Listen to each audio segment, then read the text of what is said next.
আজি অসমীয়াৰ বাপুতি সাহোন কাতি বিহু। এই কাতি বিহুৰ দিনা বিয়লি কলিয়াবৰৰ পথাৰত ৰবাব টেঙা খোৱাৰ এক পৰম্পৰা অতীজৰে পৰা চলি আহিছে। এই পৰম্পৰা ৰক্ষা কৰি আজিও কলিয়াবৰৰ ভিন্ন প্ৰান্তৰ লগতে দলগাঁও পথাৰত ৰাইজৰ ভিৰ দেখিবলৈ পোৱা গৈছে। কলিয়াবৰৰ ভিন্ন প্ৰান্তৰ ৰাইজৰ লগতে নৱপ্ৰজন্মই এই পৰম্পৰা ৰক্ষাৰ বাবে ওলাই অহা পৰিলক্ষিত হৈছে। এই পৰম্পৰা ৰক্ষাৰ আঁৰতো আছে এক বিশেষ কাহিনী। অতীজৰে পৰা মধ্য অসমৰ নগাঁও জিলাৰ কলিয়াবৰত এই পৰম্পৰা চলি আহিছে। জানিব পৰা মতে ৰবাব টেঙা পথাৰত খাই বাকলিসমূহ ধান খেতিৰ মাজলৈ দলিয়াই পেলাই দিয়ে। এই ৰবাব টেঙাৰ বাকলিৰ পৰা যি ৰাসায়নিক পদাৰ্থ নিৰ্গত হয় তাৰ ফলত ধান খেতিত থকা পোক পতংগ নাশ হয়। কাতি বিহুৰ সময়ত পথাৰৰ ধান খেতি গৰ্ভৱতী হয়, শস্য শ্যামলা হয়। এনে সময়ত ধানৰ ঠোকবোৰত কীট-পতংগ লাগি ধানৰ বীজ নষ্ট কৰে। সেয়ে এই কীট-পতংগসমূহ নাশ কৰিবৰ বাবেই ৰাইজে পথাৰত ৰবাব টেঙা খাই বাকলিসমূহ পথাৰলৈ দলিয়াই পেলায় আৰু ৰবাব টেঙাৰ ৰাসায়নিক পদাৰ্থ নিৰ্গত হৈ ধানত লগা কীট-পতংগসমূহ নাশ হয় বুলি এক জনশ্ৰুতি আছে। ইয়াৰোপৰি কাতি বিহুৰ দিনা পথাৰত ৰাইজে একেলগে ৰবাব টেঙা খোৱাৰ ফলত এক মৰম, স্নেহ, ভাতৃত্ববোধৰ এনাজৰী সৃষ্টি হয় আৰু সকলোৰে মনবোৰ প্ৰফুল্লিত হয়। আনহাতে জুবিনদাবিহীন প্ৰথমটো বিহু। যদিও ৰাইজ ওলাই আহিছে অতীতৰ পৰম্পৰা ৰক্ষাৰ বাবে, তথাপিও উদাস মন সকলোৰে। সকলোৱে মাথো এটাই কথা, জুবিনদাৰ ন্যায় লাগে, জুবিনদা কুশলে থাকক। আমি আহি আমাৰ ইমান উৎসাহ নাই, মনত বৰ দুখ। তেওঁ আমাৰ ন্যায় লাগে, আমাক তেওঁক বিষয়লৈ ন্যায়টো লাগে, তেওঁলোকৰ তথা কৈছে। কিন্তু মুখ্যমন্ত্ৰী ডাঙৰীয়াই কিন্তু তেওঁৰ প্ৰতি ইমান গুৰুত্ব দিয়া নাই। গুৰুত্ব এনেকুৱাকৈ দিছে, তেওঁ কিবা মিছলীয়া কিবা হেৰি কৰাৰ নিচিনা মোৰ এটা অনুভৱ আহিছে। তাৰপিছত আৰু তেওঁ দেখোন ইমান তেওঁৰ প্ৰতি গুৰুত্বটো খুব কমিছে। তেওঁ কিবা কিবি কৰি আছে, কিবা আচাইতে হ'ব, আমুক হ'ব, দিব, তেওঁলোকৰ তদাৰক হোৱা। মুখ্যমন্ত্ৰী ডাঙৰীয়াই সুচাৰুৰূপে তেওঁ ন্যায় দিব লাগে। ন্যায়টো যাতে একদম সম্পূৰ্ণকৈ ওলাই দি দোষী শাস্তি দিবৰ কাৰণে আমি তেওঁক অনুৰোধ জনাইছোঁ। নমস্কাৰ। হয়, আজি কাতি বিহু আৰু আমাৰ মধ্য অসমৰ কলিয়াবৰত এইটো পৰম্পৰা অতীজৰে পৰা আমি পাই আহিছোঁ, ইয়াৰে জীয়াৰী ইয়াৰে বোৱাৰী হিচাপে। আৰু আপোনাৰ এটা পৰম্পৰা, যিহেতুকে কাতি বিহুটো কৃষিৰ লগতেই জড়িত আৰু ইয়াত আমাৰ ৰবাব টেঙাৰ সকলোৱে ওলাই আহি একেলগে ৰবাব টেঙা খোৱা হয়। আৰু এই ৰবাব টেঙাৰো গুণ আছে কিছু। ৰবাব টেঙাৰ বাকলিৰ পৰা যিটো ৰাসায়নিক সাধন হয়, সেই ৰাসায়নিক দ্ৰব্যৰ পৰাই আমাৰ খেতিত, ধান খেতিত যি পোক পতংগ হয়, সেই পোক পতংগৰ মানে নাইকিয়া কৰে বুলি এটা মানে প্ৰবাদ আছে। আমি আগতে পাই আহিছোঁ বা আমি তেনেকৈ মানি চলিছোঁ। আৰু সেই গতিকে সকলো আমি ওলাই আহোঁ সেইখিনিকে আগুৱাই নিবলৈ, পালন কৰি যাবলৈ।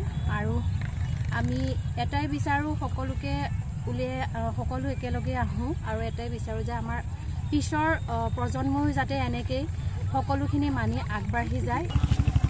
ৰঙালী বিহুৰ পৰা আদি কৰি সকলোখিনিতে আপোনালোকে আমি অকল মোৰেই নহয়, আমাৰ অসমবাসীয়ে নহয়, গোটেই ভাৰতৰ পৰা আদি কৰি বিশ্বই তেওঁ দুখ প্ৰকাশ কৰি আছে। আৰু আমি সোনকালে বিচাৰোঁ যাতে আমাৰ মাননীয় মুখ্যমন্ত্ৰী ডাঙৰীয়াই তেওঁক সোনকালে ন্যায় দি তেওঁ আত্মাৰ যাতে চিৰ শান্তি কামনা কৰিলোঁ। কৰিব পাৰি। আমি সৰু থকাৰ পৰা ইয়াত এতিয়া সকলো আহে, ৰাইজ ওলাই আহে বিহু ঘৰৰ যাৱতীয় কাম কৰি আৰু ৰবাব টেঙা খাই আৰু বাকলিটো ধাননি পথাৰত পেলাই দিয়া হয়।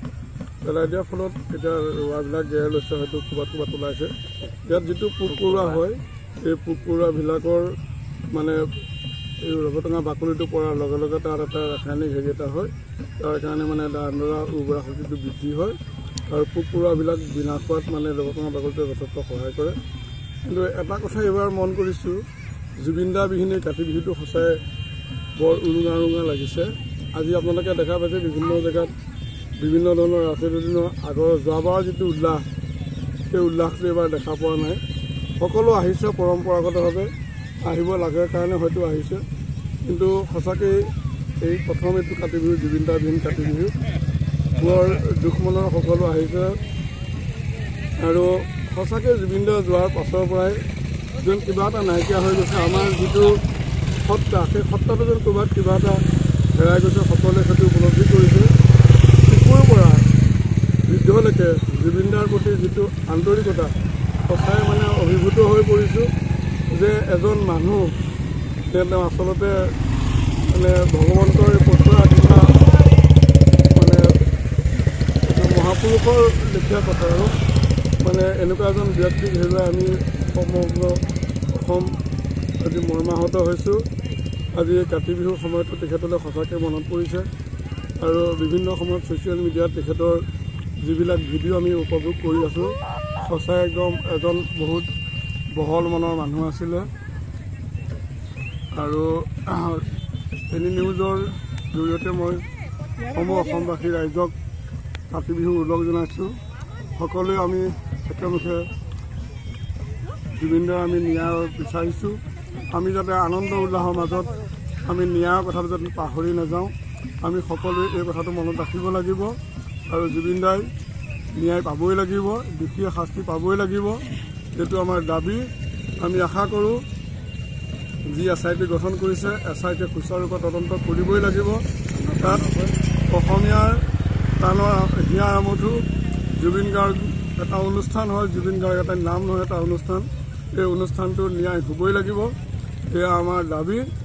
আৰু শেষত অসমবাসী ৰাইজলৈ পুনৰ কাতি বিহু ওলগ জনাই মই মোৰ বক্তব্য সামৰণি মাৰিছোঁ। নমস্কাৰ।